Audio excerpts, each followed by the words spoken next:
Movie starting ಅಲ್ಲಿ ನಮ್ಮ movie heroine ಆಗಿರೋ ಗಾಂಬ್ ಅವಳು ಒಂದು ಪೊಲೀಸ್ ಆಫೀಸರ್. ಪ್ರತಿದಿನದಾಗೆ ಸ್ಟೇಷನ್ಗೆ ಹೋಗೋಕೆ ರೆಡಿ ಆಗ್ತಿರ್ತಾಳೆ. ಒಂದು ಸಿಗ್ನಲ್ ಹತ್ರ 3 version of Michael Jackson dance ಮಾಡ್ತಾ ಇನ್ಸ್ಟಾಗ್ರಾಮ್ ರೀಲ್ ರೆಕಾರ್ಡ್ ಮಾಡ್ತಿರೋದನ್ನ ನೋಡ್ತಾಳೆ. ಹತ್ರದಲ್ಲೇ ಯಾನ್ ಅನ್ನೋ ಒಂದು ಹುಡುಗಿನ ಸ್ವಲ್ಪ ಜನ ಸ್ಕೂಲ್ ಸ್ಟೂಡೆಂಟ್ಸ್ ರ್ಯಾಗಿಂಗ್ ಮಾಡ್ತಿರ್ತಾರೆ. ಅವರಿಂದ ಆ ಹುಡುಗಿ ತಪ್ಪಿಸ್ಕೊಳ್ಳೋಕಾಗದೆ ಇರುತ್ತೆ. ಕರೆಕ್ಟ್ ಆಗಿ ಅದೇ ಟೈಮ್ಗೆ ಹೀರೋ ಎಂಟ್ರಿ ಕೊಡ್ತಾನೆ. ಹೀರೋ ಒಬ್ಬ ಟ್ಯಾಲೆಂಟೆಡ್ ಶೆಫ್. ಹೀರೋ ಕೂಡ ಅಲ್ಲಿಗೆ ಬಂದು ದೊಡ್ಡದಾಗಿ ಏನ್ ಕಿತ್ತಾಕಲ್ಲ. ಏನ್ಕಂದ್ರೆ ಅವ್ರು ಯಾರೋ ಕೂಡ ಹೀರೋನ್ ನೋಡಿ ಯಾವ ತರ ಭಯ ಪಡಲ್ಲ. ಅದಕ್ಕೇನೆ ಆಗ್ಲೇನೆ ನಮ್ಮ ಹೀರೋಯಿನ್ ಪೊಲೀಸ್ ಆಫೀಸರ್ ಡ್ರೆಸ್ ಹಾಕೊಂಡು ಬಂದಿದ್ರಿಂದ ಆ ರೌಡಿ ಫೆಲೋಸ್ ಎಲ್ಲರೂ ಕೂಡ ಅಲ್ಲಿಂದ ಓಡೋಗ್ತಾರೆ. ಆಕ್ಚುಲಿ ಏನಂದ್ರೆ ಹೀರೋ ಅಂಡ್ ಹೀರೋಯಿನ್ ಇಬ್ರು ಕೂಡ ಲವರ್ಸ್ ಅಂತೆ. ಅವರಿಬ್ರು ಒಬ್ರನ್ನೊಬ್ರು ಪ್ರೀತಿಸ್ತಿರ್ತಾರೆ ಅಂಡ್ ರಿಲೇಶನ್ಶಿಪ್ ಕೂಡ ಇರ್ತಾರೆ. ಯಾನ್ ಅನ್ನೋ ಆ ಹುಡುಗಿ ಯಾರಂದ್ರೆ ಈಗ ತಾನೇ ಅವರೆಲ್ಲ ರೇಗಿಸ್ತಿದ್ರಲ್ಲ, ಹೀರೋ ಆ ಹುಡುಗಿನ ಅವ್ನ ರೆಸ್ಟೋರೆಂಟ್ಗೆ ಕರ್ಕೊಂಡೋಗಿ ಹೀರೋ ಕಂಡಿಡ್ದಿರೋ ಪಾಸ್ತಾ ವಿತ್ ಫಿಶ್ ಅನ್ನೋ ಒಂದು ಹೊಸ ರೆಸಿಪಿನ ಹುಡುಗಿಗೆ ಮಾಡ್ಕೊಡ್ತಾನೆ. ನೆಕ್ಸ್ಟ್ ಹೀರೋಯಿನ್ ನ ಅವಳ ಡಿಪಾರ್ಟ್ಮೆಂಟ್ ಅಲ್ಲಿರೋ ಪೊಲೀಸ್ ಆಫೀಸರ್ ಅಂಡ್ ಕೊಲೀಗ್ಸ್ ಎಲ್ಲರೂ ಕೂಡ ಕಂಗ್ರಾಚುಲೇಟ್ ಮಾಡ್ತಾರೆ. ಏಂತಕಂದ್ರೆ ಅವ್ರಿಗೆ ಗೊತ್ತು ನಮ್ಮ ಹೀರೋ ಏನ್ ಪ್ರೀತಿಲ್ ಬಿದ್ದಿದ್ದಾಳೆ ಅಂತ. ಇನ್ನೊಂದು ಇಂಪಾರ್ಟೆಂಟ್ ವಿಷಯ ಏನಂದ್ರೆ ನೆಕ್ಸ್ಟ್ ಡೇನೆ ಹೀರೋ ಅಂಡ್ ಹೀರೋಯಿನ್ ಇಬ್ರು ಕೂಡ ಮದ್ವೆ ಆಗ್ತಿದ್ದಾರೆ ಅಂತ. ಈ ವೆಡ್ಡಿಂಗ್ ಶೂಟ್ ಪೂರ್ತಿ ಆಗಿದ್ ನೆಕ್ಸ್ಟ್ ಅವರಿಬ್ರು ಅವ್ರವ್ರ ವೆಡ್ಡಿಂಗ್ ಡ್ರೆಸ್ ನ ಪಿಕ್ ಮಾಡೋಕೆ ಶಾಪಿಂಗ್ ಕೂಡ ಮಾಡ್ತಾರೆ ಅಂಡ್ ಎಲ್ಲ ಚೆನ್ನಾಗೇ ಇರುತ್ತೆ ಇಲ್ಲಿವರೆಗೂ. ಸಾಯಂಕಾಲ ಹೀರೋಯಿನ್ ಅವಳ ಕೊಲೀಗ್ಸ್ ಎಲ್ಲರೂ ಕೂಡ ಹೀರೋ ರೆಸ್ಟೋರೆಂಟ್ ಕರ್ಕೊಂಡು ಬರ್ತಾಳೆ. ಅಲ್ಲಿ ಅವರೆಲ್ಲ ಹೀರೋ ಮಾಡಿರೋ ಆ special recipe pasta with fish ಕರಿನ ಎಂಜಾಯ್ ಮಾಡ್ತಾರೆ. ಹೀರೋಗೆ ಒಂದೇ ಸಮ ಕಾಂಪ್ಲಿಮೆಂಟ್ಸ್ ಕೊಡ್ತಾರೆ, ತುಂಬಾ ಚೆನ್ನಾಗಿ ಮಾಡಿದಾನೆ ಅಂತ. ನೆಕ್ಸ್ಟ್ ಡೇನೆ ಅವ್ರ ವೆಡ್ಡಿಂಗ್ ಡೇ. ಹೀರೋಯಿನ್ ಅಂಡ್ ಬರ್ಬೇಕಾಗಿರೋ ಎಲ್ಲ ಗೆಸ್ಟ್ ಕೂಡ ವೆಡ್ಡಿಂಗ್ ಟೈಮ್ಗೆ ಕರೆಕ್ಟ್ ಆಗಿ ಬರ್ತಾರೆ. ಆದ್ರೆ ಹೀರೋ ಮಾತ್ರ ವೆಡ್ಡಿಂಗ್ ಲೊಕೇಶನ್ಗೆ ಇನ್ನೂ ಬಂದಿರಲ್ಲ. ಹೀರೋ ಜೊತೆಗೆ ಹೀರೋಯಿನ್ ಮಮ್ಮಿ ಕೂಡ ಅಲ್ಲಿಗೆ ಬಂದಿರಲ್ಲ. ಹೀರೋಯಿನ್ ಅಮ್ಮ ಬರ್ದೇ ಇರೋದಕ್ಕೆ ಒಂದು ರೀಸನ್ ಕೂಡ ಇರುತ್ತೆ. ಹೀರೋಯಿನ್ ಹೀರೋನ ಪ್ರೀತಿಸಿ ಮದುವೆ ಆಗ್ತಿರ್ತಾಳೆ. ಈ ವಿಷಯ ಹೀರೋಯಿನ್ ಮಮ್ಮಿಗೆ ಒಂಚೂರು ಇಷ್ಟ ಆಗಲ್ಲ. ಅದಕ್ಕೆ ಈಗ ಇವರು ಮದ್ವೆಗೂ ಕೂಡ ಬರಲ್ಲ ಅಂಡ್ ಹಠ ಮಾಡ್ಕೊಂಡು ಮನೇಲೆ ಕೂತಿರ್ತಾರೆ. ಸೊ ಅವಳ ಅಮ್ಮ ಬರ್ದೇ ಇದ್ರು ಕೂಡ ಹೀರೋಯಿನ್ ಮದ್ವೆ ಆಗಕ್ ರೆಡಿ ಆಗ್ಬಿಟ್ಟಿರ್ತಾಳೆ. ಆದ್ರೆ ಬರ್ಬೇಕಾಗಿರೋ ಮದ್ವೆ ಗಂಡೆ ಇನ್ನೂ ಬಂದಿರಲ್ಲ. ಇದರಿಂದ ಹೀರೋಯಿನ್ ತುಂಬಾ ಟೆನ್ಷನ್ ಮಾಡ್ಕೊಳ್ತಾಳೆ.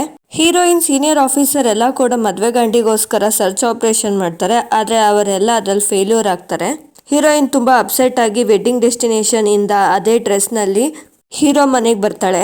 ಹೀರೋಯಿನ್ ರೂಮ್ ನೋಡಿದ್ರೆ ಅವ್ನ ಮನೆ ಮಾಮೂಲಿ ನಾರ್ಮಲ್ ಆಗೇ ಇರುತ್ತೆ. ಏನ್ ಎಡವಟ್ ಆಗಿಲ್ಲ ಅಂತ ಹೀರೋಯಿನ್ಗೆ ಅನ್ಸುತ್ತೆ. ಅವ್ನ್ ಬೆಡ್ ಮೇಲೆ ಮಲ್ಕೊಂಡು ಅವನ್ಗೆ ಒಂದೇ ಸಮ ಫೋನ್ ಮೆಸೇಜ್ ಕಳಿಸ್ತಾಳೆ. ಆದ್ರೆ ಒಂದ್ ಮೆಸೇಜ್ ಕೂಡ ಡೆಲಿವರ್ ಆಗ್ತಿಲ್ಲ ಅಂತ ತೋರಿಸ್ತಿರುತ್ತೆ. ಹೀರೋಯಿನ್ಗೆ ಅವಳ ಕೊಲೀಗ್ ಒಂದು CCTV ಫುಟೇಜ್ ಕಳಿಸ್ತಾರೆ. ಹೀರೋಯಿನ್ ಈಗ ಆಚೆ ಬಂದು ಎಕ್ಸಾಕ್ಟ್ ಆಗಿ ಎಲ್ಲಿ ನಿಂತಿರ್ತಾಳೋ ಆ ಫುಟೇಜ್ ಕೂಡ ಅದೇ ಪ್ಲೇಸ್ಗೆ ಸಂಬಂಧಪಟ್ಟಿರುತ್ತೆ. ಆ ಫುಟೇಜ್ ನಲ್ಲಿ ಹೀರೋ ಒಂದು ಕ್ಯಾಬ್ ಹತ್ತಿ ಆ ಕ್ಯಾಬ್ ನಲ್ಲಿ ಎಲ್ಗೋ ಹೋಗ್ತಿರೋ ತರ ರೆಡಿ ಆಗಿದ್ದ. ಅಲ್ಲಿಂದ ಹೋಗೋ ಟೈಮಲ್ಲಿ ಒಂದು ಪೇಪರ್ ಆ ಕ್ಯಾಬ್ ಇಂದ ಕೆಳಗೆ ಬೀಳುತ್ತೆ. ಆಗ್ಲೇ ಹೀರೋಯಿನ್ ಕಣ್ಣಿಗೆ ಆ 3 ಜನ ಹುಡುಗರು ಓಡೋಗ್ತಿರೋ ತರ ಅವಳಿಗೆ ಕಾಣಿಸುತ್ತೆ. ಅವ್ರ 3 ಜನ ಇನ್ಯಾರು ಅಲ್ಲ, ಸ್ಟಾರ್ಟಿಂಗ್ ಸಿಗ್ನಲ್ ಹತ್ರ ಡ್ಯಾನ್ಸ್ ಮಾಡ್ತಿರೋ cheap version of Michael Jackson ಆಗಿರ್ತಾರೆ. ಹಾಗೆ ಸ್ವಲ್ಪ ಹುಡುಕ್ದಾಗ ಹೀರೋಯಿನ್ಗೆ ಆ ಪೇಪರ್ ಕೂಡ ಸಿಗುತ್ತೆ. ಆ ಪೇಪರ್ ನಲ್ಲಿ ಯಾವುದೋ ಒಂದು ಲೊಕೇಶನ್ಗೆ ಸಂಬಂಧಪಟ್ಟ ಇನ್ಫಾರ್ಮೇಶನ್ ಇರುತ್ತೆ. ಆ ಇನ್ಫಾರ್ಮೇಶನ್ ಇಟ್ಕೊಂಡು ಹೀರೋಯಿನ್ ಹೋಗ್ಬೇಕಾಗಿರೋ ಲೊಕೇಶನ್ಗೆ ಹೋಗ್ತಾಳೆ. ಲೊಕೇಶನ್ ಬಂದು ನೋಡಿದ್ರೆ ಹೀರೋಯಿನ್ಗೆ ಅದೊಂದು ಕಾಫಿ ಶಾಪ್ ಅಂತ ಅರ್ಥ ಆಗುತ್ತೆ. ಒಳಗಡೆ ಹೋದಾಗ ಹೀರೋಯಿನ್ಗೆ ಆ ಪ್ಲೇಸ್ ಸ್ವಲ್ಪ ಒಂಥರ ಅನ್ಸುತ್ತೆ. ಆದ್ರೂ ಸರಿ ಅಂತ ಒಳಗಡೆ ಹೋಗಿ ಆ ಕಾಫಿ ಶಾಪ್ ಓನರ್ನ ಕೇಳ್ತಾಳೆ, ಇದು ಯಾವ ತರ ಪ್ಲೇಸ್, ತುಂಬಾ ವೆರೈಟಿ ಅಂಡ್ ಒಂಥರ ಭಯ ತರ ಇದೆ ಅಂತ. ಈ ಕಾಫಿ ಶಾಪ್ಗೆ ಒಂದು ಸ್ಪೆಷಾಲಿಟಿ ಇರುತ್ತೆ. ಈ ಕಾಫಿ ಶಾಪ್ ನಾನು ಸನ್ಸೆಟ್ ಆಗಿದ್ಮೇಲೆ ಓಪನ್ ಮಾಡ್ತೀವಿ, ಸನ್ರೈಸ್ ಆಗೋಕ್ಕೂ ಮುಂಚೆನೆ ಕ್ಲೋಸ್ ಮಾಡ್ತೀವಿ. ಅಂದ್ರೆ ಜನರಲ್ ಆಗಿ ಎಲ್ಲ ಕಾಫಿ ಶಾಪ್ ಅಂಡ್ ರೆಸ್ಟೋರೆಂಟ್ಸ್ ಬೆಳಗ್ಗೆಯಿಂದ ರಾತ್ರಿವರೆಗೂ ಓಪನ್ ಇರುತ್ತೆ ಅಲ್ವಾ. ಆದ್ರೆ ಕಂಪ್ಲೀಟ್ ಆಪೋಸಿಟ್ ಆಗಿ ಈ ಕಾಫಿ ಶಾಪ್ ಮಾತ್ರ ಇರುತ್ತೆ. ಅಂದ್ರೆ ರಾತ್ರಿ ಓಪನ್ ಆಗಿರುತ್ತೆ. ಅರ್ಲಿ ಮಾರ್ನಿಂಗ್ ಆಗೋಕ್ಕೂ ಮುಂಚೆನೆ ಇವ್ರ ಶಾಪ್ ನ ಕ್ಲೋಸ್ ಮಾಡ್ತಾರಂತೆ. ಹೀರೋಯಿನ್ ಅವಳ ಫೋನ್ ನಲ್ಲಿರೋ ಹೀರೋ ಫೋಟೋನ ತೋರಿಸಿ ಇಲ್ಲಿಗೆ ಹೀರೋ ಬಂದೋನ ಅಂತ ಕೇಳೋಣ ಅಂತ ಅನ್ಕೊಂತಾಳೆ. ಆದ್ರೆ ಅವಳ ಫೋನ್ ಈ ಪ್ಲೇಸ್ ನಲ್ಲಿ ಆನ್ ಆಗ್ತಿರಲ್ಲ. ಅದಕ್ಕೆ ಅವಳ ಫೋನ್ ಬ್ಯಾಕ್ ಕವರ್ ನಲ್ಲಿ ಇಟ್ಕೊಂಡಿರೋ ಅವರಿಬ್ರು ಕಪಲ್ ಫೋಟೋನ ತೆಗ್ದಿ ತೋರಿಸ್ತಾಳೆ. ಅದೇ ಟೈಮ್ಗೆ ಅಲ್ಲಿಗೆ ಒಬ್ಬ ವೇಟರ್ ಬರ್ತಾರೆ. ಹೀರೋಯಿನ್ ಸ್ವಲ್ಪ ಕೇರ್ಫುಲ್ ಆಗಿ ಅಬ್ಸರ್ವ್ ಮಾಡ್ದಾಗ್ಲೇ ಅವನು ಒಬ್ಬ ವೇಟರ್ ಅಲ್ಲ, ಭಾವಿ ಹಸ್ಬೆಂಡ್, ಅವಳ ಬಾಯ್ ಫ್ರೆಂಡ್ ನಮ್ ಹೀರೋನೇನೆ ಅಂತ ತಿಳ್ಕೊಂಡು ಒಂದ್ ಕೊಡ್ತಾಳೆ. ಮದ್ವೆ ದಿನ ಎಲ್ಲಿಗೆ ಹೋಗಿದ್ದೆ ಅಂತ ಕೇಳಿದಾಗ, ಎಕ್ಸ್ಕ್ಯೂಸ್ ಮೀ ಮೇಡಮ್, ಅಲ್ಲ ನೀವ್ ಯಾಕೆ ನಂಗೆ ಹೊಡಿತಿದ್ದೀರಾ, ಹುಚ್ಚೇನಾದ್ರೂ ಹಿಡೀತಾ ಅಂತ ಹೀರೋಯಿನ್ ಗೊತ್ತಿಲ್ಲ ಅನ್ನೋ ತರ ಬಿಹೇವ್ ಮಾಡ್ತಾನೆ. ಏನೋ ಎಮ್ಮೆ ತಿಮ್ಮ, ನಾನು ಒಬ್ಳನ್ನೇ ಬಿಟ್ಟೋಗೋದಲ್ದೆ ನಾನು ಯಾರು ಅಂತ ಗೊತ್ತಿಲ್ಲದೆ ಇರೋ ತರ ಆಕ್ಟ್ ಮಾಡ್ತಿದ್ಯಾ, ನಿನ್ ಜುಟ್ ಕಿತ್ತಾಕ್ಬೇಕು ಮೊದಲು ಇರು ಅಂತ ಹೇಳಿ ಆ ಫೇಕ್ ವಿಗ್ನ ಎಳಿಬೇಕು ಅಂದ್ಕೊಳ್ತಾಳೆ. ಆದ್ರೆ ಆ ಜುಟ್ಟು ತುಂಬಾ ಸ್ಟ್ರಾಂಗ್ ಆಗಿರೋದ್ರಿಂದ ಅವಳಿಗೆ ಅರ್ಥ ಆಗುತ್ತೆ ಅದೇನು ಫೇಕ್ ವಿಗ್ ಅಲ್ಲ, ಅದು ಅವನ್ ರಿಯಲ್ ಹೇರ್ ಅಂತ.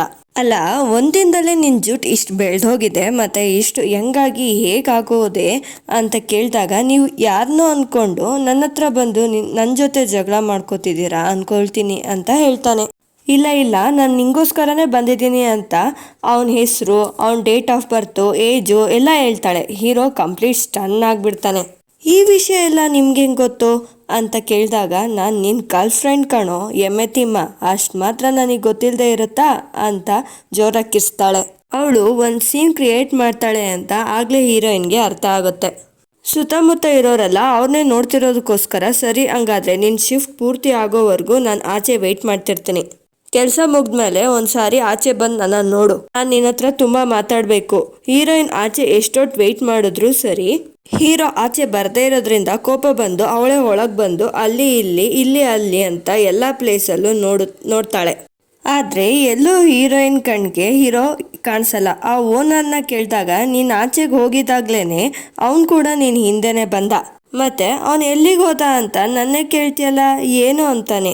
ಈ ಸೀನ್ ಎಲ್ಲ ನೋಡಿದಾದ್ಮೇಲೆ ಹೀರೋಯಿನ್ಗೆ ಇನ್ನ ಅವಳ ಮೆದ್ಲು ಎಲ್ಲ ಸಹಕಾರ ಮಾಡದೇ ಇರೋದ್ರಿಂದ ಎವಿಡೆನ್ಸ್ಗೆ ಕೆಲ್ಸಕ್ಕೆ ಬರುತ್ತೆ ಅಂತ ಒಂದು ಗ್ಲಾಸ್ನ ತಗೊಂಡು ಅಲ್ಲಿಂದ ಹೋಗೋಣ ಅಂದ್ಕೊಳ್ತಾಳೆ. ಆದ್ರೆ ಓನರ್ ಮಾತ್ರ ನೀವು ಇಲ್ಲಿಂದ ಯಾವ ವಸ್ತುನು ತಗೊಂಡು ಹೋಗೋಕೆ ಅನುಮತಿ ಇಲ್ಲ ಅಂತಾನೆ. ಆಗ್ಲೇನೆ ಹೀರೋಯಿನ್ ಅವಳ ಫೋನ್ ಆ ಸ್ಕ್ರೀನ್ ಕಾರ್ಡ್ನ ತೆಗೆದು ಆ ಗ್ಲಾಸ್ಗೆ ಅದನ್ನ ಅಂಟಿಸಿ ಆ ಗ್ಲಾಸ್ ಅಲ್ಲಿರೋ ಫಿಂಗರ್ ಪ್ರಿಂಟ್ ಎಲ್ಲಾನು ಕೂಡ ಕಲೆಕ್ಟ್ ಮಾಡ್ತಾಳೆ. ಹೀರೋಯಿನ್ ಅಲ್ಲಿಂದ ಹಿಂಗ್ ಹೋಗ್ತಾಳೋ ಇಲ್ವೋ, ಇಲ್ಲಿವರೆಗೂ ಅಲ್ಲಿ ಎಲ್ಲೋ ಬಚ್ಚಿಟ್ಕೊಂಡಿದ್ ನಮ್ ಹೀರೋ ಆಗ ಆಚೆ ಬಂದು ಅವ್ರು ಹೊರಟೋದ್ರ ಅಂದಾಗ, ಹಾ ಹೊರಟೋದ್ರು, ಆದ್ರೆ ಅವಳು ಮತ್ತೆ ಯಾವುದೋ ಒಂದು ಟೈಮ್ ಮತ್ತೆ ಇಲ್ಲಿಗೆ ಬಂದೇ ಬರ್ತಾಳೆ ಅಂತ ಓನರ್ ಹೇಳ್ತಾನೆ. ಹೀರೋಯಿನ್ ಆ ಗ್ಲಾಸ್ನಿಂದ ಕಲೆಕ್ಟ್ ಮಾಡಿರೋ ಫಿಂಗರ್ ಪ್ರಿಂಟ್ ಇನ್ವೆಸ್ಟಿಗೇಟ್ ಮಾಡಿದ ನಂತರ ಗೊತ್ತಾಗುತ್ತೆ ಆ ಗ್ಲಾಸ್ ಮೇಲೆ 2 ಫಿಂಗರ್ ಪ್ರಿಂಟ್ಸ್ ಇದೆಯಂತ. ಅಂದ್ರೆ ಇಬ್ರು ಮನುಷ್ಯರ್ದು ಅಂತ ಅರ್ಥ. ಒಂದು ನಮ್ ಹೀರೋದು, ಓಕೆ. ಎರಡನೇದು ಮಾತ್ರ ಯಾರ್ದೋ ಇವರಿಗೆ ಗೊತ್ತಾಗ್ತಿರಲ್ಲ, ಅದು ಕಂಪ್ಲೀಟ್ ಆಗಿ ಅನ್ಐಡೆಂಟಿಫೈ ಆಗಿರೋದ್ರಿಂದ ಇವರು ಆಶ್ಚರ್ಯಪಟ್ಟು ಮತ್ತೆ ಆ ಕಾಫಿ ಶಾಪ್ ಹತ್ರ ಹೊಡ್ತಾರೆ. ಆದ್ರೆ ಅವರು ಆ ಲೊಕೇಶನ್ಗೆ ಬಂದು ನೋಡಿ ಶಾಕ್ ಆಗ್ತಾರೆ. ಏಂತಕಂದ್ರೆ ರಾತ್ರಿ ಇದ್ದ ಆ ಕಾಫಿ ಶಾಪ್ ಈಗ ಕಾಣಿಸ್ತಿಲ್ಲ, ಅಲ್ಲಿ ಒಂದು ಗೋಡೆ ಮಾತ್ರ ಇರೋದ್ರಿಂದ ಹೀರೋಯಿನ್ ಕಂಪ್ಲೀಟ್ ಶಾಕ್ನಲ್ಲಿ ಇರುತ್ತೆ. ಅವಳ ಕೊಲಿಗೇನೋ ಹೀರೋಯಿನ್ ಹೇಳ್ತಿರೋ ಸುಳ್ಳು ಅಂತ ಅನ್ಕೊಳ್ತಾರೆ. ಅವಳು ಜಸ್ಟ್ ಯಾವುದೋ ಕೆಟ್ಟ ಕನ್ಸ್ ಕಂಡಿರ್ಬೇಕು ಅನ್ಕೊಂತಾರೆ. ನೀನ್ ಹೋಗಿ ಮನೇಲಿ ರೆಸ್ಟ್ ಮಾಡು, 2 ದಿನ ಲೀವ್ ತಗೋ ಅಂತ ಸಜೆಸ್ಟ್ ಮಾಡ್ತಾರೆ. ಹೀರೋ ಅವಳಿಗೊಂದು ಮಾತು ಕೂಡ ಹೇಳ್ದೆ ಎಲ್ಗೋ ಹೋಗಿರೋದ್ರಿಂದ ಹೀರೋಯಿನ್ಗೂ ಅದೇ ಅನ್ಸುತ್ತೆ. ಅದಕ್ಕೆ ಅವಳು ಕನ್ವೆನ್ಸ್ ಸ್ಟೋರಿಗೆ ಬಂದು ಬೇಕಾಗಿರೋ ಫುಡ್ ಐಟಮ್ ತಗೊಂತಿರ್ಬೇಕಾದ್ರೆ ಆ 3 ರೀಲರ್ಸ್ ಕಾಣಿಸ್ತಾರೆ. ಅವ್ರ 3 ನಮ್ ಹೀರೋಯಿನ್ ನೋಡಿ ತಕ್ಷಣ ಹೊಡೋಗ್ತಾರೆ. ಹೀರೋಯಿನ್ ಇಮಿಡಿಯೇಟ್ ಆಗಿ ಅವ್ರ ಹಿಂದೆ ಹೋಗಿ ಅವ್ರನ್ನ ಹಿಡ್ಕೊಂಡು ಅವ್ರನ್ನ ಕೂರಿಸಿ ಅವರಿಗೆ ಡ್ರಿಂಕ್ಸ್ ಕೂಡ ಕೊಡ್ತಾಳೆ. ನನ್ನ ಬಾಯ್ ಫ್ರೆಂಡ್ ಕಾಣಿಸ್ತಿಲ್ಲ, ಅವನು ಯಾರು ಅಂತ ನಿಮಗೆ ಚೆನ್ನಾಗೇ ಗೊತ್ತು, ಅವನೇನಾದ್ರೂ ನಿಮಗೆ ಸಿಕ್ಕಿದ್ನ, ಅವನು ಎಲ್ಲಿಗೆ ಹೋಗಿದ್ದಾನೆ ಅನ್ನೋ ಇನ್ಫಾರ್ಮೇಶನ್ ನಿಮಗೆ ಗೊತ್ತಾ ಅಂತ ಕೇಳಿದಾಗ, ಹೀರೋ ಎಲ್ಗೋ ಹೊರಟೋಗೋನೆ ಅನ್ನೋ ವಿಷಯ ಮಾತ್ರ ನಮಗೆ ಗೊತ್ತಿಲ್ಲ, ಆದ್ರೆ ಹೀರೋ ನಮಗೆ ಸಿಕ್ಕಿದಂತೂ ನಿಜಾನೇ. ಅವನು ಒಂದಿನ ರಾತ್ರಿ ಡ್ರಿಂಕ್ಸ್ ಬಾಟಲ್ನ ಪರ್ಚೇಸ್ ಮಾಡಿ ನಿಮ್ಮ ಮಮ್ಮಿ ಮನೆಗೆ ಹೊರಟಿದ್ದ. ನಾವು ಎಚ್ಚರಿಸಕ್ ಕೂಡ ಪ್ರಯತ್ನ ಮಾಡ್ದೋ. ಹೀರೋಯಿನ್ ಮಮ್ಮಿ ಅಂತ ಒಳ್ಳೆಯವರೇನಲ್ಲ, ಅವಳು ಬ್ಲ್ಯಾಕ್ ಮ್ಯಾಜಿಕ್ ಮಾಡೋ ಒಬ್ಬ ಮಂತ್ರವಾದಿ ಅಂತ. ಆದ್ರೂ ಕೂಡ ನಮ್ಮ ಮಾತನ್ನ ಕೇಳಿಸ್ಕೊಳ್ದೆ ಅವನು ನಿಮ್ಮ ಮಮ್ಮಿನ ನೋಡೋಕೆ ಹೋದ ಅಂತ ಹೇಳ್ತಾರೆ. ಇನ್ನ ಈ ವಿಷಯ ಗೊತ್ತಾಗಿದ್ದಾದ್ಮೇಲೆ ಹೀರೋಯಿನ್ ಇಮಿಡಿಯೇಟ್ ಆಗಿ ಅವಳ ಮಮ್ಮಿ ನೋಡೋಕ್ ಅವಳ ಮಮ್ಮಿ ಮನೆಗೆ ಬರ್ತಾಳೆ. ಹೀರೋಯಿನ್ ಮಮ್ಮಿ ಒಬ್ಳು ಆಸ್ಟ್ರಾಲಜರ್, ಸಿಂಪಲ್ ಆಗಿ ಮಂತ್ರಗಾರ್ತಿ ಅಂತ ಅನ್ಕೋಬಹುದು. ಅವಳು ಒಂದು ಇಂಪಾರ್ಟೆಂಟ್ ಶುದ್ರ ಪೂಜಾ ಮಾಡೋಕೆ ಅವಳ ಗಾರ್ಡನ್ ಅಲ್ಲಿ ವೆರೈಟೀಸ್ ಆಫ್ ಅರೇಂಜ್ಮೆಂಟ್ ರೆಡಿ ಆಗಿರುತ್ತೆ. ಕರೆಕ್ಟ್ ಟೈಮ್ಗೆ ಅವಳ ಮಗಳು ಮನೆ ಒಳಗಡೆ ಎಂಟ್ರಿ ಕೊಡ್ತಾಳೆ. ಅಮ್ಮ, ನನ್ನ ಬಾಯ್ ಫ್ರೆಂಡ್ ಕಾಣಿಸ್ತಿಲ್ಲ, ಅವ್ನು ಎಲ್ಲಿಗೆ ಹೋಗೋನೆ ನನಗೆ ಗೊತ್ತಾಗ್ತಿಲ್ಲ, ಅವ್ನು ಸ್ವಲ್ಪ ಎಲ್ಲಿಗೆ ಹೋಗೋನೆ, ಅವನ ಬಗ್ಗೆ ಏನಾದರೂ ಇನ್ಫಾರ್ಮೇಷನ್ ಗೊತ್ತಾದರೆ ನೀನು ಬ್ಲ್ಯಾಕ್ ಮ್ಯಾಜಿಕ್ ಯೂಸ್ ಮಾಡಿ ಕಂಡಿಡ್ತೀಯ ಪ್ಲೀಸ್ ಅಂದಾಗ ಅವಳು ಕಾರ್ಡ್ನ ಹಾಗೆ ಹೀಗೆ ನೋಡಿ ಒಂದು ಕಾರ್ಡ್ ತೆಗೆದು, ನಿನ್ನ ಬಾಯ್ ಫ್ರೆಂಡ್ ಕಷ್ಟದಲ್ಲಿದ್ದಾನೆ, ಅವನಿಗೆ ಅರ್ಜೆಂಟಾಗಿ ಹೆಲ್ಪ್ ಬೇಕಾಗಿದೆ, ಅವನು ಎಲ್ಲಿದ್ದಾನೋ ನನಗೂ ಕೂಡ ಗೊತ್ತಾಗ್ತಿಲ್ಲ ಅಂತ ಹೇಳಿದಾಗ ಹೀರೋಯಿನ್ ಮತ್ತೆ ಒಂದ್ಸಾರಿ ಆ ಕಾಫಿ ಶಾಪ್ಗೆ ಹೋಗ್ಬೇಕು ಅಂದ್ಕೊಳ್ತಾಳೆ. ಯಾಕಂದ್ರೆ ಅವಳಿಗೆ ಆ ಓನರ್ ಮಾತು ನೆನಪಿಗೆ ಬರುತ್ತೆ, ಅವ್ರ ಕಾಫಿ ಶಾಪ್ ಓನ್ಲಿ ಮಿಡ್ನೈಟ್ನಲ್ಲಿ ಮಾತ್ರ ಓಪನ್ ಇರುತ್ತೆ ಅಂತ. ಹೀರೋಯಿನ್ ನಿಜವಾಗ್ಲೂ ಅಲ್ಲಿಗೆ ಹೋಗಿ ನೋಡಿದ್ರೆ ಮತ್ತೆ ಆ ಕಾಫಿ ಶಾಪ್ ಮ್ಯಾಜಿಕಲ್ ಆಗಿ ಅಲ್ಲೇ ಇರುತ್ತೆ. ಕಾಫಿ ಶಾಪಲ್ಲಿ ಹೀರೋ ಓನರ್ ಹತ್ರ ಮಾತಾಡ್ತಾ ಆ ಹುಡುಗಿ ನಿಜವಾಗ್ಲೂ ಫ್ಯೂಚರ್ ವೈಫ್ ಆಗ್ತಾಳಾ ಅಂತ ಕೇಳಿದಾಗ ನಿಜವಾಗ್ಲೂ ಅವಳೇ ನಿನ್ ಭಾವಿ ಹೆಂಡ್ತಿ ಅಂತಾನೆ. ಅದೇ ಟೈಮ್ಗೆ ಹೀರೋಯಿನ್ ತುಂಬಾ ಕೋಪದಲ್ಲಿ ಕಾಫಿ ಶಾಪ್ ಒಳಗಡೆ ಬರ್ತಾಳೆ. ಹೀರೋಯಿನ್ ಬರೋದನ್ನ ನೋಡಿ ಹೀರೋ ಅಲ್ಲಿಂದ ಎಸ್ಕೇಪ್ ಆಗಿ ಇನ್ನೆಲ್ಲೋ ಬಚ್ಚಿಟ್ಕೊಳ್ಳೋದು ಓಡೋಗ್ತಾನೆ. ಹೀರೋಯಿನ್ ಓನರ್ ಹತ್ರ ಬಂದು, ನೀವೆಲ್ಲ ಯಾರು, ಈ ಕಾಫಿ ಶಾಪಿಲಿ ಏನ್ ತಕ್ಕಿಟ್ಟಿದ್ದೀರಾ, ನಿಮ್ದು ಯಾರ್ದು ಫಿಂಗರ್ ಪ್ರಿಂಟ್ ರಿಜಿಸ್ಟ್ರೇಷನ್ ಆಗಿಲ್ಲ, ಅಟ್ಲೀಸ್ಟ್ ಈ ಶಾಪ್ ಇಲ್ಲಿದೆ ಅಂತ ಯಾವ ಗೂಗಲ್ ಮ್ಯಾಪಲ್ಲೂ ಕೂಡ ಇಲ್ಲ. ಇಲ್ಲಿ ನೀವೇನಾದ್ರೂ ಮುಚ್ಚಿಡೋ ಥರ ಇದ್ರೆ ಈಗಲೇ ಎಲ್ಲ ವಿಷಯನೂ ಹೇಳ್ಬಿಡಿ, ನಾನೊಬ್ಳು ಪೊಲೀಸ್ ಆಫೀಸರ್ ಅನ್ನೋ ವಿಷಯ ಮರ್ತೋಗ್ತಿದ್ದೀರಾ ಅನ್ಸುತ್ತೆ. ಏನಾದರೂ ಡ್ರಾಮಾ ಮಾಡಿದ್ರೆ ನಿಜವಾಗ್ಲೂ ಚೆನ್ನಾಗಿರಲ್ಲ ಅಂತಾಳೆ. ಅದೇ ಟೈಮ್ಗೆ ಹೀರೋ ಅಲ್ಲಿಂದ ಇನ್ನೆಲ್ಗೋ ಹೋಗ್ಬೇಕು ಅಂತ ಟ್ರೈ ಮಾಡ್ತಾನೆ. ಹೀರೋಯಿನ್ ನೋಡ್ಬಿಡ್ತಾಳೆ ಅವನ್ನ. ಒಂದ್ ನಿಮಿಷ ಇರೋಲೆ, ಎಲ್ಲಿಗೆ ಹೋಗೋಕೆ ಟ್ರೈ ಮಾಡ್ತಿದ್ಯಾ ನೀನು? ಒಂದೇ ಒಂದು ಹೆಜ್ಜೆ ಮುಂದಕ್ಕೋ ಇಲ್ಲ ಪಕ್ಕಕ್ಕೋ ಇಟ್ರೆ ನನ್ನ ಗನ್ ಆಲ್ರೆಡಿ ರೆಡಿ ಆಗಿದೆ, ಶೂಟ್ ಮಾಡಿ ಬಿಸಾಕ್ತೀನಿ ಅಷ್ಟೇ ಅಂತ ಎದುರಿಸ್ತಾಳೆ.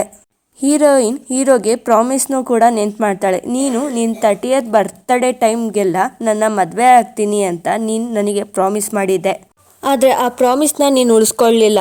ಏಂತಕ್ಕೆ ನನ್ನಿಂದ ದೂರ ಓಡೋಕೆ ಪ್ರಯತ್ನ ಮಾಡ್ತಿದ್ಯಾ ಅಂತ ಕೇಳಿದಾಗ, 30th ಬರ್ತಡೇನಾ, ಏನು ಮಾತಾಡ್ತಿದ್ದೀರಾ ಮೇಡಮ್, ನನಗಿನ್ನೂ 18th ಮಾತ್ರನೇ ಅಂತ ಹೇಳಿ ಹೀರೋಯಿನ್ಗೆ ಶಾಕ್ ಆಗೋ ಥರ ಒಂದು ವಿಷಯ ಮಾತ್ರ ಹೇಳ್ತಾನೆ. ಅದಾದಮೇಲೆ ಹೀರೋಯಿನ್ ಅಲ್ಲಿರೋ ಜನಗಳನ್ನೆಲ್ಲ ನೋಟಿಸ್ ಮಾಡ್ತಾಳೆ. ನೋಡಿದ್ರೆ ಸ್ವಲ್ಪ ಜನ ಪಾಸ್ಟ್ನಿಂದ ಬಂದಿರೋ ಥರ, ಸ್ವಲ್ಪ ಜನ ಫ್ಯೂಚರಿಂದ ಬಂದಿರೋ ಥರ ಡಿಫ್ರೆಂಟ್ ಆಗಿ ಡಿಫ್ರೆಂಟ್ ಗೆಟಪ್ಸ್ನಲ್ಲಿ ಕಾಣಿಸ್ತಾರೆ. ಕನ್ಫ್ಯೂಸ್ ಆಗಿ ಹೀರೋಯಿನ್ ಇಲ್ಲಿ ಏನು ನಡೀತಿದೆ ಅಂತ ಹೀರೋನ ಕೇಳಿದಾಗ, ಈ ಶಾಪ್ ತುಂಬ ಸ್ಪೆಷಲ್ ಅಂತ ಮೊದಲೇ ಹೇಳ್ದೋ ಅಲ್ವಾ, ಇದು ಕೇವಲ ಅರ್ಧ ರಾತ್ರಿ ಟೈಮಲ್ಲಿ ಮಾತ್ರ ಓಪನ್ ಇರುತ್ತೆ. ಈ ಕಾಫಿ ಶಾಪ್ನ ಕೇವಲ ಈ ಟೈಮ್ ಲೈನ್ ಅವರು ಮಾತ್ರನೇ ಅಲ್ಲ ವಿಸಿಟ್ ಮಾಡೋದು, ಪಾಸ್ಟಿಂದ ಫ್ಯೂಚರ್ವರೆಗೂ ಪ್ರತಿಯೊಬ್ಬರೂ ನಮ್ಮ ಕಾಫಿ ಶಾಪ್ಗೆ ವಿಸಿಟ್ ಮಾಡ್ತಾರೆ. ಡಿಫ್ರೆಂಟ್ ಟೈಮ್ ಲೈನ್ಗೆ ಸೇರಿರೋ ಎಲ್ಲರೂ ಕೂಡ ಈ ಕಾಫಿ ಶಾಪ್ಗೆ ಬಂದು ಕಾಫಿ ಕುಡಿತಾರೆ ಹೇಳೋದಕ್ಕೆ ಅಂತ ಹೇಳಿದ್ರಿಂದ ಹೀರೋಯಿನ್ ತಲೆ ಕೆಟ್ಟೋಗುತ್ತೆ. ಬಟ್ ಹೀರೋಯಿನ್ಗೆ ಒಂದು ವಿಷಯ ಮಾತ್ರ ಕ್ಲಿಯರಾಗಿ ಅರ್ಥ ಆಗುತ್ತೆ, ಅವಳು ಎದುರುಗಿರೋನು ಅವಳು ಪ್ರೀತಿಸಿರೋ ಹೀರೋ ಮಾತ್ರ ಅಲ್ಲ ಅಂತ.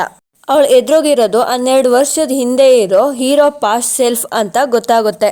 ಎಕ್ಸೈಟ್ ಆಗಿರೋ ಹೀರೋ ಕೂಡ, ಹಾಗಾದರೆ ನೀನೇ ನನ್ನ ಫ್ಯೂಚರ್ ವೈಫ್ ಅಂತ, ನಾವು ಹೇಗೆ ಸೇರಿದ್ದು, ನಮ್ಮ ಲವ್ ಸ್ಟೋರಿ ಹೇಗೆ ಸ್ಟಾರ್ಟ್ ಆಯಿತು ಅನ್ನೋ ವಿಷಯ ಎಲ್ಲನೂ ಕೂಡ ನನಗೆ ಹೇಳ್ತೀಯಾ, ನನಗೆ ಕೇಳದೆ ಇರೋಕ್ಕಾಗ್ತಿಲ್ಲ ಅಂತ ಅಂದಾಗ ಹೀರೋಯಿನ್ ಕೂಡ ಅವ್ರ ಲವ್ ಸ್ಟೋರಿ ಬಗ್ಗೆ ಹೇಳೋಕೆ ಸ್ಟಾರ್ಟ್ ಮಾಡ್ತಾಳೆ. ಒಂದಿನ ಹೀರೋ ಫುಲ್ ಆಗಿ ಕುಡ್ಕೊಂಡು ಸೂಸೈಡ್ ಮಾಡ್ಕೊಳ್ಳೋಕೆ ಕೂಡ ರೆಡಿ ಆಗಿಬಿಟ್ಟಿರ್ತಾನೆ. ಅದೇ ಟೈಮ್ಗೆ ಹೀರೋಯಿನ್ ಅಲ್ಲೇ ಪಕ್ಕದಲ್ಲಿ ಇರೋದ್ರಿಂದ ತಡೆಯೋದಕ್ಕೆ ತುಂಬ ಟ್ರೈ ಮಾಡ್ತಾಳೆ. ಅವಳ ಜೊತೆ ಜಗಳ ಕೂಡ ಮಾಡ್ಕೊತಾನೆ. ಅದೇನು ಲೆಕ್ಕ ಮಾಡದೆ ಹೀರೋಯಿನ್ ಅವನ್ನ ಹೇಗೋ ಮಾಡಿ ಅರೆಸ್ಟ್ ಅಂತೂ ಮಾಡ್ತಾಳೆ. ಅರೆಸ್ಟ್ ಅಂದರೆ ದೊಡ್ಡ ಅರೆಸ್ಟ್ ಏನಲ್ಲ, ಜೈಲಿಂದ ನಾನು ನಿನ್ನ ಒಂದೇ ದಿನದಲ್ಲೇ ರಿಲೀಸ್ ಮಾಡಿದೆ, ಅದಾದಮೇಲೆ ನಾನು ನಿನ್ನ ಆಗಾಗ ನೋಡ್ತಿರ್ತಿದ್ದೆ, ನೀನು ನಿನ್ನ ರೂಫ್ ಟಾಪ್ ಮೇಲೆ ಕೂತ್ಕೊಂಡು ಹಾಡು ತುಂಬ ಚೆನ್ನಾಗಿರ್ತಿತ್ತು, ಅದನ್ನ ಕೇಳಿಸ್ಕೊಳ್ಳೋಕೆ ನನಗೆ ಫ್ರೀ ಆದಾಗಲೆಲ್ಲ ಪ್ರತಿ ಸಾರಿ ಅಲ್ಲಿಗೆ ಸ್ಕೂಟಿ ತೊಗೊಂಡು ಬರ್ತಿದ್ದೆ, ಮತ್ತು ನೀನು ಒಂದು ರೆಸ್ಟೋರೆಂಟ್ ಕೂಡ ನಡೆಸ್ತಿದೆ ಅಂತ ಗೊತ್ತಾಗಿ ನಿನ್ನ ಸ್ಪೆಷಲ್ ಡಿಶ್ ಆಗಿರೋ ಆ ಪಾಸ್ಟಾ ವಿತ್ ಫಿಶ್ ಟೇಸ್ಟ್ ಮಾಡೋಕ್ಕೆ ಕೂಡ ನಾನು ಆಗಾಗ ಬರ್ತಿದ್ದೆ, ನೀನು ಮಾಡೋ ಅಡುಗೆ ತುಂಬ ಚೆನ್ನಾಗಿರುತ್ತೆ, ನನಗೆ ಅದು ತುಂಬ ಇಷ್ಟ ಅಂತ ಹೇಳ್ತಾಳೆ. ಅದಾದಮೇಲೆ ಪ್ರತಿದಿನ ಮಿಸ್ ಮಾಡ್ದೇನೆ ನಿನ್ನ ಮ್ಯೂಸಿಕ್ ಕೇಳಿಸ್ಕೊಳ್ಳೋಕ್ಕೆ ಆ ಪ್ಲೇಸ್ಗೆ ಬರ್ತಿದ್ದೆ, ಆಗಾಗ ನಿನಗೋಸ್ಕರ ಬೀರ್ ತರ್ತಿದ್ದೆ, ನಾವಿಬ್ಬರು ಸೇರಿ ಕುಡ್ತಿದ್ದೋ ಕೂಡ, ಹಾಗೆ ನಮ್ಮ ಫ್ರೆಂಡ್ಶಿಪ್ ಆಗಿದ್ದು, ಆ ಫ್ರೆಂಡ್ಶಿಪ್ ಪ್ರೀತಿ ಆಗಿದ್ದು. ಒಂದಿನ ನೀನು ಸಡನ್ನಾಗಿ ನನ್ನ ಮದುವೆ ಆಗ್ತೀನಿ ಅಂತ ಮ್ಯಾರೇಜ್ ಪ್ರಪೋಸಲ್ ಕೂಡ ಕೊಟ್ಟೆ, ನಾನು ಕೂಡ ಹ್ಯಾಪಿಯಾಗಿ ಅಕ್ಸೆಪ್ಟ್ ಮಾಡಿದೆ. ಬಟ್ ಅದಾದಮೇಲೆ ನೀನು ಏನಾದೋ ಆ ದೇವರಿಗೆ ಗೊತ್ತಾಗಬೇಕು. ಇಲ್ಲಿಗೆ ಫ್ಲ್ಯಾಶ್ ಬ್ಯಾಕ್ ಕಟ್ ಆಗುತ್ತೆ. ಹೀರೋ ಈ ಸ್ಟೋರಿನ ಫುಲ್ ಕೇಳಿಸ್ಕೊಂಡು ಅದಾದಮೇಲೆ ಅದೇನು ನಾನು ಚಿಕ್ಕ ವಯಸ್ಸಿಂದನೂ ಒಬ್ಬ ರಾಕ್ ಸ್ಟಾರ್ ಆಗಬೇಕು ಅಂದ್ಕೊಂಡಿದ್ದೆ, ಆದರೆ ರೆಸ್ಟೋರೆಂಟ್ ಮಾಡಿಕೊಂಡು ನೂಡಲ್ಸ್ ಮಾರೋದ್ರಂದ್ರೆ ಏನಮ್ಮ, ನನ್ನ ಬ್ಯಾಂಡ್ ಬಗ್ಗೆ ಏನು, ನನ್ನ ಬ್ಯಾಂಡ್ ಮೆಂಬರ್ಸ್ ಎಲ್ಲರೂ ಏನಾದರೂ ಅಂತ ಕೇಳ್ತಾನೆ. ಹೀರೋಯಿನ್ಗೆ ಹೀರೋ ಯಾವತ್ತೂ ಕೂಡ ಅವನ ಬ್ಯಾಂಡ್ ಮೆಂಬರ್ಸ್ ಬಗ್ಗೆ ಆ್ಯಂಡ್ ಬ್ಯಾಂಡ್ ಬಗ್ಗೆ ಯಾವ ವಿಷಯನೂ ಶೇರ್ ಮಾಡ್ಕೊಂಡಿರಲ್ಲ. ಇದರಿಂದ ಹೀರೋಯಿನ್ಗೆ ಇದ್ರ ಬಗ್ಗೆ ಯಾವ ಐಡಿಯಾ ಕೂಡ ಇರಲ್ಲ. ಹೀರೋಯಿನ್ಗೆ ಸ್ವಲ್ಪ ಕೋಪ ಜಾಸ್ತಿನೇ, ಆಗಾಗ ಹೀರೋ ಮೇಲೆ ಕಿರ್ಚಾಡ್ತಿರ್ತಾಳೆ. ಅವಳು ಈ ರೂಡ್ ಬಿಹೇವಿಯರಿಂದಾನೆ ಹೀರೋಯಿನ್ ಅವಳನ್ನ ಮದುವೆ ದಿನಾನೇ ಬಿಟ್ಟು ಎಲ್ಗೋ ಹೋಗಿರಬೇಕು ಅಂದ್ಕೊಳ್ತಾಳೆ. ಹೀರೋಯಿನ್ ಹೀರೋಗೆ ಒಂದು ಬ್ಯಾಂಡ್ ಇದೆ, ಆ ಬ್ಯಾಂಡ್ನಲ್ಲಿ ಮೆಂಬರ್ಸ್ ಕೂಡ ಇದ್ದಾರೆ ಅಂತ ತಿಳ್ಕೊಂಡು ಆ ಬ್ಯಾಂಡ್ ಮೆಂಬರ್ಸ್ನ ಮೀಟ್ ಮಾಡೋಕೆ ಅಂತ ಲೊಕೇಶನ್ಗೆ ಹೋಗ್ತಾಳೆ. ಅಲ್ಲೊಬ್ಳು ಹುಡುಗಿ ಇರ್ತಾಳೆ. ಆ ಹುಡುಗಿನ ಹೀರೋ ಎಲ್ಗೋ ಹೋಗೋನೆ, ಹೀರೋ ಬಗ್ಗೆ ಏನಾದರೂ ಗೊತ್ತಾ ಅಂತ ಕೇಳಿದಾಗ ಹೀರೋ ಜೊತೆ ನಾನು ಮಾತಾಡಿ 3 years ಆಗ್ತಾ ಬರ್ತಿದೆ. 3 years ಬ್ಯಾಕು ನಾವು ಒಂದು ಕಾನ್ಸೆಪ್ಟ್ ಪರ್ಫಾರ್ಮೆಂಟ್ ಮಾಡ್ತಿರ್ಬೇಕಾದ್ರೆ ಹೀರೋ ಆ ಇವೆಂಟ್ನ ಮಧ್ಯದಲ್ಲೇ ಬಿಟ್ಟು ಎಲ್ಗೋ ಹೊರಟೋಗ್ಬಿಟ್ಟ. ಎಲ್ಲಿಗೆ ಹೋದ ಅಂತನೂ ಗೊತ್ತಿಲ್ಲ, ಏನಕ್ಕೆ ಹೋದ ಅಂತನೂ ಗೊತ್ತಿಲ್ಲ. ಆ ದಿನದ ನಂತರ ನಾವು ಮಧ್ಯ ಎಲ್ಲೂ ಮಾತಾಡಿಲ್ಲ, ನಂಗೆಲ್ಲೂ ಸಿಕ್ಕಿಲ್ಲ. ನಮ್ಮ ಮಧ್ಯ ಡಿಸ್ಕನೆಕ್ಷನ್ ಕೂಡ ಜಾಸ್ತಿನೇ ಆಯಿತು. ಆದರೆ ಒಂದು ವಿಷಯ ಮಾತ್ರ ನನಗೆ ತುಂಬ ಚೆನ್ನಾಗಿ ಗೊತ್ತು. ಅವನಿಗೆ ಒಂದು ಯೂಟ್ಯೂಬ್ ಚಾನಲ್ ಇದೆ.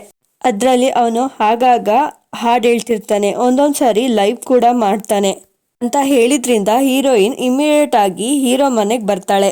ಅವನ್ ಕಂಪ್ಯೂಟರ್ ಓಪನ್ ಮಾಡಿ ಎಲ್ಲಾನು ಕೂಡ ನೋಡೋಕ್ ಸ್ಟಾರ್ಟ್ ಮಾಡ್ತಾಳೆ. ಹೀರೋ ಮಾಡೋ ಲೈವ್ ಸ್ಟ್ರೀಮ್ ಒಂದು ವಿಡಿಯೋದಲ್ಲಿ ಅವಳ ಮಮ್ಮಿನ ನೋಡ್ತಾಳೆ. ಇನ್ನ ಇಮಿಡಿಯೇಟ್ ಆಗಿ ಮಮ್ಮಿ ಹತ್ರ ಓಡೋಗಿ, ಅಲ್ಲ ಈ ವಯಸ್ಸಲ್ಲಿ ನಿನ್ಗೆ ಒಮೆಗಾದಲ್ಲಿ ಏನ್ ಮಾಡ್ತ್ಯಾ ಹೇಳು, ಒಮೆಗಾದಲ್ಲಿ ನನ್ನ ಅಮ್ಮಂಗೆ ಏನ್ ಕೆಲಸ ಇದೆಯೋ ಕಾಣೆ ಅಂತ ಹೇಳಿದಾಗ ನಾನು ನನ್ನ ಕಸ್ಟಮರ್ನ ಒಮೆಗಾದಲ್ಲೇ ಹುಡ್ಕೋತೀನಿ. ಅಲ್ಲಿ ಅವ್ರ ನೋವು ಸಂತೋಷ ಎಲ್ಲ ತಿಳ್ಕೊಂಡು ಅವ್ರ ಪ್ರಾಬ್ಲಮ್ಗೆ ಏನಾನ ಸೊಲ್ಯೂಷನ್ ಕೊಡೋಕೆ ನಾನು ಬ್ಲ್ಯಾಕ್ ಮ್ಯಾಜಿಕ್ ಯೂಸ್ ಮಾಡ್ತೀನಿ. ಸೊ ಒಮೆಗಾದಲ್ಲಿರೋದು ತುಂಬ ಇಂಪಾರ್ಟೆಂಟ್ ಅಂತ ಹೇಳ್ತಾಳೆ. ಅಮ್ಮ, ರೀಸೆಂಟಾಗಿ ನನ್ನ ಬಾಯ್ ಫ್ರೆಂಡ್ನು ಕೂಡ ಒಮೆಗಾದ ವಿಡಿಯೋದಲ್ಲಿ ಮಾತಾಡಿದ್ಯಾ, ಅವನ ಜೊತೆ ಏನು ಮಾತಾಡಿದ್ಯಾ, ಒಂದ್ಸಾರಿ ಆ ವಿಡಿಯೋ ನನಗೆ ತೋರಿಸ್ತೀಯಾ ಅಂತ ಕೇಳಿದಾಗ ಅವ್ರ ಮಮ್ಮಿ ಆಗ್ಲೇ ಆ ವಿಡಿಯೋನ ಪ್ಲೇ ಮಾಡುತ್ತೆ. ಹೀರೋಯಿನ್ ಮಮ್ಮಿಗೆ ಗೊತ್ತಿಲ್ಲ ಹೀರೋಯಿನ್ ಪ್ರೀತಿಸ್ತಿರೋ ಆ ಹುಡುಗನ ಜೊತೆನೆ ಅವಳು ವಿಡಿಯೋ ಕಾಲ್ನಲ್ಲಿ ಇದ್ದೀನಿ ಅಂತ. ಇನ್ನು ಹೀರೋಗೂ ಕೂಡ ಅವನು ಮಾತಾಡ್ತಿರೋದು ಅವನ ಅತ್ತೆ ಜೊತೆನೆ ಅನ್ನೋ ವಿಷಯ ಗೊತ್ತಿರಲ್ಲ. ವಿಡಿಯೋದಲ್ಲಿ ಅವನ ನೋವನ್ನ ಹೇಳ್ಕೊಳ್ತಾ ಹೀರೋ, ಮ್ಯೂಸಿಕ್ ಇಂಡಸ್ಟ್ರಿನಲ್ಲಿ ನನ್ನ ನೇಮ್ನ ಉಳಿಸ್ಕೋಬೇಕು ಅಂದ್ಕೊಂಡಿದ್ದೆ, ಆದರೆ ನನ್ನ ಹೆಸರು ಯಾರಿಗೂ ಗೊತ್ತಿಲ್ದಂಗಾಗಿದೆ. ಎಷ್ಟು ಕಷ್ಟಪಟ್ಟರು ಸರಿ ಯಾರು ಕೂಡ ನನ್ನ ಟ್ಯಾಲೆಂಟ್ನ ನೋಟಿಸ್ ಮಾಡಿಲ್ಲ. ಸೊ ಅದಕ್ಕೆ ನಾನು ಡಿಪ್ರೆಷನ್ ಹೋಗ್ಬಿಟ್ಟಿದ್ದೆ. ಅದರಿಂದ ಸೂಸೈಡ್ ಮಾಡ್ಕೋಬೇಕು ಅಂತ ಡಿಸೈಡ್ ಕೂಡ ಮಾಡಿದ್ದೆ. ಒನ್ಸ್ ಹೀರೋಯಿನ್ನ ಮೀಟ್ ಆಗಿದ್ಮೇಲೆ ನಾನು ಸಾಯ್ಬೇಕು ಅನ್ಕೊಂಡಿದ್ದ ಆಲೋಚನೆ ಎಲ್ಲಾನು ನನ್ನ ಮನಸ್ಸಿಂದ ಕಿತ್ತಾಕ್ಬಿಟ್ಟೆ. ಹೀರೋಯಿನ್ ನನ್ನ ಜೀವನದಲ್ಲೇ ಮತ್ತೆ ಮಿಂಚಾಗಿ ಬಂದಿದ್ದಾಳೆ. ಅವಳನ್ನೇ ನಾನು ಮದುವೆ ಆಗಬೇಕು ಅಂದ್ಕೊಂಡಿದ್ದೀನಿ, ಅವಳನ್ನೇ ಮದುವೆ ಆಗೋಕೆ ರೆಡಿ ಆಗ್ತಿದ್ದೀನಿ ಅನ್ನೋ ಹ್ಯಾಪಿ ನ್ಯೂಸ್ನ ಹೀರೋಯಿನ್ ಅಮ್ಮಂಗೆ ಹೇಳ್ತಾನೆ. ಹೀರೋ ಅವನ ನೋವು ಮತ್ತೆ ಡಿಪ್ರೆಷನ್ ಯಾವತ್ತೂ ಕೂಡ ಹೀರೋಯಿನ್ ಹತ್ರ ಹೇಳ್ಕೊಂಡಿರಲ್ಲ. ಅದರಿಂದ ಹೀರೋಯಿನ್ಗೂ ಕೂಡ ಈ ವಿಷಯ ಬಗ್ಗೆ ಏನು ಗೊತ್ತಿಲ್ಲ. ಅದಕ್ಕೆ ಹೀರೋ ಮೇಲೆ ಆಗಾಗ ಅರ್ಚಿ ಸ್ವಲ್ಪ ರೂಡಾಗಿ ಬಿಹೇವ್ ಮಾಡ್ತಿದ್ಲು. ಕೋಪ ತಡಿಯೋಕ್ಕಾಗ್ದೇನೆ ಹೀರೋ ಅವಳನ್ನ ಬಿಟ್ಟು ಹೋಗಿದ್ದಾನೆ ಅಂತ ಹೀರೋಯಿನ್ ತುಂಬಾ ನೆನೆಸ್ಕೊಂಡು ಅಳ್ತಾಳೆ.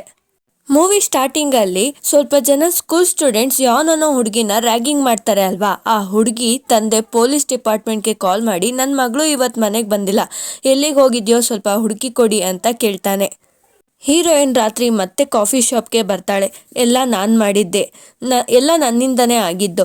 ನಾನು ಅವನ ಜೊತೆ ಫೀಲಿಂಗ್ಸ್ ಬಗ್ಗೆ ಸರಿಯಾಗಿ ತಿಳ್ಕೊಂಡು ಅವನ ಜೊತೆ ಸರಿಯಾಗಿ ಮಾತಾಡಿದಿದ್ರೆ ಇದೆಲ್ಲ ಆಗ್ತಿರ್ಲಿಲ್ಲ ಅಂತ ಸ್ವಲ್ಪ ಅಪ್ಸೆಟ್ ಆಗೋ ಥರ ಮಾತಾಡೋದ್ರಿಂದ ಓನರ್ ಒಂದು ಕಾಫಿನ ಹೀರೋಯಿನ್ಗೆ ಕೊಟ್ಟು, ಇದನ್ನು ಕುಡಿ, ಎಲ್ಲ ಸೆಟ್ ಆಗುತ್ತೆ ಅಂತ ಹೇಳ್ತಾನೆ. ಅದೇ ಟೈಮ್ಗೆ ಅಲ್ಲೊಬ್ಳು ಲೇಡಿ ಬಂದು, ನೀವು ಗಾಂಬ್ ಅಲ್ವಾ ಹೀರೋಯಿನ್ನ ಕೇಳ್ತಾಳೆ. ಹೌದು, ನನ್ನ ಹೆಸರು ಕರೆಕ್ಟೇ, ಆದರೆ ನಾನು ನಿಮ್ಮನ್ನ ಯಾವತ್ತೂ ನೋಡಿಲ್ಲ, ನನ್ನ ಹೆಸರು ನಿಮ್ಗೇನು ಗೊತ್ತು ಅಂತ ಕೇಳಿದಾಗ, ನನ್ನ ಗುರ್ತಿಡಿಯೋಕ್ಕಾಗಿರಲ್ಲ, ನನ್ನ ಹೆಸರು ಯಾನ್. ಚಿಕ್ಕವಳಿದ್ದಾಗ ಆ ಸ್ಕೂಲ್ ಸ್ಟೂಡೆಂಟ್ ಪ್ರತಿದಿನ ನನ್ನ ರೋಡ್ ಮೇಲೆ ರ್ಯಾಗಿಂಗ್ ಮಾಡ್ತಿರ್ಬೇಕಾದ್ರೆ ಯಾವಾಗಲೂ ನೀವೇ ಬಂದಲ್ವಾ ನನ್ನ ರೆಸ್ಕ್ಯೂ ಮಾಡ್ತಿದ್ದಿದ್ದು, ನಾನು ನಿಮ್ಮನ್ನ ಯಾವತ್ತೂ ಕೂಡ ಮರ್ತೋಗಲ್ಲ ಅಂತ ಸಂತೋಷವಾಗಿ ಹೇಳ್ತಾಳೆ. ಹೀರೋಯಿನ್ ಅವಳು ಎದುರುಗಿರೋದು ಯಾನ್ ಅಂತ ಗೊತ್ತಾಗಿದ್ಮೇಲೆ ಇನ್ನ ಶಾಕ್ ಅಂಡ್ ಸರ್ಪ್ರೈಸ್ ಇಂದ ಸ್ಟನ್ ಆಗಿಬಿಡ್ತಾಳೆ. ಏನಕ್ಕಂದ್ರೆ ನೆನ್ನೆವರೆಗೂ ಯಾನ್ ಒಬ್ಳು ಡಂಬ್ ಅಂಡ್ ತುಂಬಾ ವೀಕ್ ಹುಡುಗಿ, ಬಟ್ ಈಗ ನೋಡಿದ್ರೆ ಅವಳು ತುಂಬಾ ಏಜ್ ಆಗಿದೆ ಅಂಡ್ ತುಂಬಾ ಸ್ಟ್ರಾಂಗ್ ಅಂಡ್ ಕಾನ್ಫಿಡೆಂಟ್ ಆಗಿ ಕಾಣಿಸ್ತಿರುತ್ತೆ. ಆಗ್ಲೇ ಹೀರೋಯಿನ್ಗೆ ಗೊತ್ತಾಗುತ್ತೆ ಈ ಲೇಡಿ ಫ್ಯೂಚರ್ ಇಂದ ಬಂದಿರೋ ಯಾನ್ ಅಂತ. ಯಾನ್ ನಮ್ಮ ಹೀರೋಯಿನ್ ಹತ್ರ ಸಿಕ್ಕಾಪಟ್ಟೆ ಮಾತಾಡ್ತಾಳೆ ಆ್ಯಂಡ್ ಫ್ಯೂಚರಲ್ಲಿ ಅವಳ ಜೀವನದಲ್ಲಿ ಏನೇನಾಗಿದೆ ಅನ್ನೋ ವಿಷಯನೂ ಕೂಡ ಹೀರೋಯಿನ್ಗೆ ತಿಳಿಸಿ ಅಲ್ಲಿಂದ ಹ್ಯಾಪಿಯಾಗಿ ಹೊರಟೋಗ್ತಾಳೆ. ನೆಕ್ಸ್ಟ್ ಡೇ ಕೂಡ ಯಾನ್ನ ರೌಡಿ ಸ್ಟೂಡೆಂಟ್ಸ್ ಎಲ್ಲರೂ ಮತ್ತೆ ರ್ಯಾಗಿಂಗ್ ಮಾಡ್ತಾರೆ. ಈ ಸಾರಿ ಈ ಮೂವರು ಇನ್ಸ್ಟಾಗ್ರಾಮ್ ರೀಲರ್ಸ್ ಈ ಅಖಾಡಕ್ಕೆ ಇಳಿದು ಆ ಹುಡುಗಿಗೆ ಹೆಲ್ಪ್ ಮಾಡಬೇಕು ಅಂದ್ಕೊಳ್ತಾರೆ. ಆದರೆ ಅವ್ರ ಕೈಲೂ ಕೂಡ ಏನೋ ಆಗಲ್ಲ ಪಾಪ. ಆದರೆ ನಮ್ಮ ಹೀರೋಯಿನ್ ಎಂಟ್ರಿ ಕೊಡುತ್ತೆ ನೋಡ್ರಿ, ಅವರೆಲ್ಲ ಅಲ್ಲಿಂದ ಎದ್ನೋ ಬಿದ್ನೋ ಅಂತ ಹೊರಡೋಗ್ತಾರೆ. ಯಾನ್ನ ಕಾಪಾಡೋ ಪ್ರೊಸೆಸ್ನಲ್ಲಿ ಮೂವರಲ್ಲಿ ಮೇನ್ ಹುಡುಗಂಗೆ ಒದೆಗಳನ್ನೂ ಕೂಡ ತಿಂತಾನೆ. ಮುಖದಲ್ಲಿ ಪೆಟ್ ಕೂಡ ಕಾಣಿಸುತ್ತೆ. ಹೀರೋಯಿನ್ ಅವನ ಜೊತೆ ಮಾತಾಡ್ತಾ, ಬಿ ಪ್ರಿಪೇರ್ಡ್, ಯಾನ್ನ ಫ್ಯೂಚರಲ್ಲಿ ಮದುವೆ ಆಗ್ತೀಯಾ ಅನ್ನೋ ಹ್ಯಾಪಿ ನ್ಯೂಸ್ನ ಕೊಡ್ತಾಳೆ. ಹೀರೋಯಿನ್ಗೆ ಈ ಇನ್ಫಾರ್ಮೇಶನ್ ನ ಫ್ಯೂಚರ್ ಯಾನೇ ಹೇಳಿರ್ತಾಳೆ. ಅದು ಕೂಡ ನಿನ್ನೆ ರಾತ್ರಿ ಅವರಿಬ್ರು ಮೀಟಿಂಗ್ ಮಾಡಿರ್ತಾರೆ ಅಲ್ವಾ, ಆಗ ಯಾನ್ ತುಂಬಾ ಎಲ್ಲ ಹೇಳಿರ್ತಾಳೆ. ಅಂಡ್ ಅವಳು ಆ ಮೂವರು ಇನ್ಸ್ಟಾಗ್ರಾಮ್ ರೀಲರ್ಸ್ ಅಲ್ಲಿರೋ ಮೇನ್ ಪರ್ಸನ್ ನ ಮದ್ವೆ ಆಗಿರ್ತೀನಿ ಫ್ಯೂಚರ್ ಅಲ್ಲಿ ಅವರಿಬ್ರು ಹ್ಯಾಪಿ ಆಗಿದ್ದಾರೆ ಅಂತ ಹೇಳ್ತಾಳೆ. Heroine mummy black magic start ಮಾಡಿ ಹೀರೋಗೋಸ್ಕರ ಹುಡುಕಕ್ಕೆ ಸ್ಟಾರ್ಟ್ ಮಾಡ್ತಾಳೆ. ಅವಳು ತುಂಬಾ ಹೊತ್ತು ಟ್ರೈ ಮಾಡಿದಾದ್ಮೇಲೆ ಹೀರೋ ಅವಳ ಸುತ್ತಮುತ್ತ ಹತ್ರದಲ್ಲೇ ಎಲ್ಲೋ ಇದ್ದಾನೆ ಅನ್ನೋ ವಿಷಯ ಗೊತ್ತಾಗುತ್ತೆ. ಇದೇ ವಿಷಯನ ಹೀರೋಯಿನ್ಗೂ ಕೂಡ ಕಾಲ್ ಮಾಡಿ ಹೇಳೋದ್ರಿಂದ ಹೀರೋಯಿನ್ ಇಮಿಡಿಯೇಟ್ ಆಗಿ ಅವಳ ಮಮ್ಮಿ ನೋಡೋಕೆ ಮಮ್ಮಿ ಮನೆಗೆ ಓಡೋಗ್ತಾಳೆ. ಹೀರೋಯಿನ್ ಅವಳ ಮಮ್ಮಿ ನೋಡೋ ಆತ್ರದಲ್ಲಿ ಅವಳ ಮನೆಗೆ ಶಾರ್ಟ್ ಕಟ್ ಅಲ್ಲಿ ಹೋಗೋಣ ಅನ್ಕೊಂತಾಳೆ. 2 ಹೆಜ್ಜೆ ಮುಂದಕ್ಕೆ ಇಟ್ಲೋ ಇಲ್ವೋ ಗಾರ್ಡನ್ ಏರಿಯಾದಲ್ಲಿ ಇರೋ ದೊಡ್ಡ ಬಿಲ್ದಲ್ಲಿ ಮೇಲಿಂದ ಕೆಳಗ್ ಬಿದ್ದೋಗ್ತಾಳೆ. ಇಲ್ಲೇ ಒಂದ್ ಸೂಪರ್ ಟ್ವಿಸ್ಟ್, ಹೀರೋ ಕೂಡ ಇದೇ ಗುಂಡಿಲಿ ಇರ್ತಾನೆ. ಹೀರೋಯಿನ್ ಇಷ್ಟು ದಿನದ ನಂತರ ನೋಡಿ ಹ್ಯಾಪಿಯಾಗಿ ಹೋಗಿ ಹೀರೋನ ಗಟ್ಟಿಯಾಗಿ ಹಗ್ ಮಾಡ್ತಾಳೆ. ನಾನಂದ್ರೆ ಕೋಪ ಅಂದ್ರೆ ನನಗೆ ಹೇಳ್ಬೇಕಲ್ವಾ, ಇಲ್ಲಿಗೆ ಬಂದು ಬಚ್ಚಿಟ್ಕೊಳ್ಳೋದು ಅವಸರ ಏನಿದೆ ಅಂತ ಕೇಳಿದಾಗ, ಏನ್ ಮಾತಾಡ್ತಿದ್ಯಾ ಹುಚ್ಚಮ್ಮ, ನಾನೇನ್ ಇಲ್ಲಿಗೆ ಪಿಕ್ನಿಕ್ ಮಾಡೋಕ್ ಬಂದಿದ್ದೀನಿ ಅನ್ಕೊಂಡಿದ್ಯಾ ಏನು? ಈ ಗುಂಡಿಲ್ ನಾನು ಬಿದ್ದೋದೆ, ನನ್ನ ಕಾಲು ಇಲ್ಲಿ ಸಿಕ್ಕಾಕೊಂಡಿದೆ, ನನ್ನ ಫೋನ್ ಕೂಡ ಹೊಡೆದೇ ಹೋಗಿದೆ, ಯಾರನ್ನ ಕಾಂಟ್ಯಾಕ್ಟ್ ಮಾಡ್ಲಿ, ನನ್ನ ಇಲ್ಲಿಂದ ಯಾರು ಸೇಫ್ ಮಾಡ್ತಾರೋ ಕೂಡ ಗೊತ್ತಿಲ್ಲ ಅಂತ 2 ದಿನದಿಂದ ಅಳ್ತಾ ಕೂತಿದ್ದೀನಿ ಅಂತ ಹೇಳ್ತಾನೆ.